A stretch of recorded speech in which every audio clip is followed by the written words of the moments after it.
most likely. Potential roadkill, or soon-to-be. Maybe the donkey slipped its pen. Hardly a pressing case either way. Hamilton took another bite, wiped his mouth, and drew a deep breath. "Well," he said, shaking the table as he stood. "Let me know," Detlefsen replied.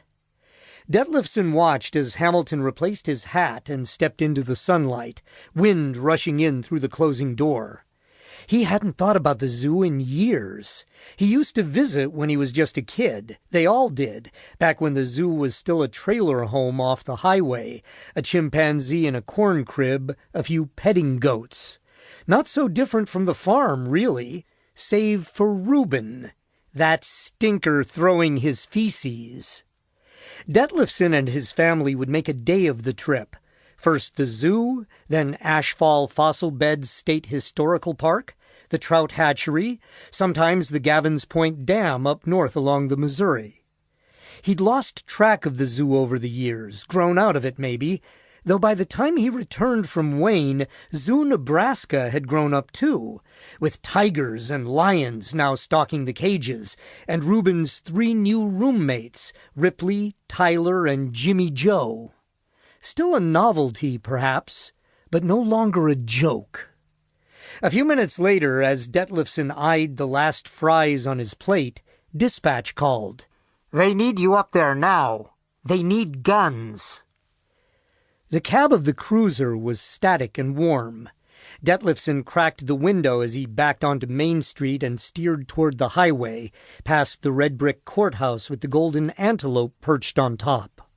He sped north, cutting through a vast sea of corn, green and undulating, past crooked telephone poles and drooping lines, past long, thick rows of shelter belts dividing one field, one property, one farmhouse from the next. The road so familiar after all these years, he could practically drive it blind, every dip and swell expected.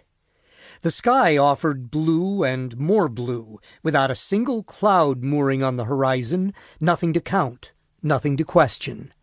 Just endless blue, and a yellow streak of bug juice glued to the windshield. He hadn't even turned on his lights.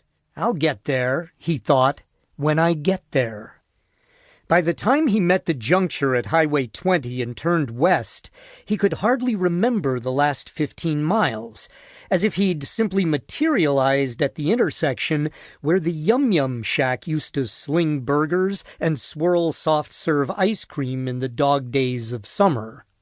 3 miles more and the Royal Water Tower crested above the trees, a giant tin can on stilts, silver and blinding in the sun. Irrigation pipes scalloped above corn tassels like the bones of a sea serpent, and a yellow haze drifted across the road. Detlefsen kept his eyes peeled for an escaped goat or an injured animal on the shoulder as he passed the cemetery and its white vinyl fence, the zoo just a quarter-mile ahead. But the ditches were clean. The road was open. Only the sheriff's vehicle hinted at distress. Detlefsen stalled briefly behind the mileage sign for Plainview and Sioux City before slowly pulling closer to the zoo's front gate, shadowed by a row of trees bowing in the wind. Detlefsen flipped on his dash cam.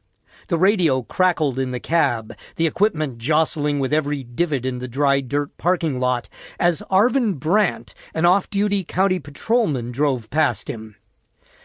"Is Arvin upset, or what's the story, 478? "I just got here," Detlefsen replied. 10-9? "I just got here when Arvin was pulling out." Detlefsen noticed a black mass in his periphery, slowly moving on all fours outside the old church-turned-activity center, its back flat as a 2x4, rump naked and pale. A smaller one shambled around the corner. A white golf cart emerged from the tree line and sputtered toward the animals, a hulking man behind the wheel, his arm outstretched, revolver in hand. 2 shots rang out, but the animals didn't stop, and the golf cart didn't slow down, and State Trooper Brian Detlefsen, badge number 478, stared in utter disbelief, hands clutching the wheel tight, as the bigger chimp...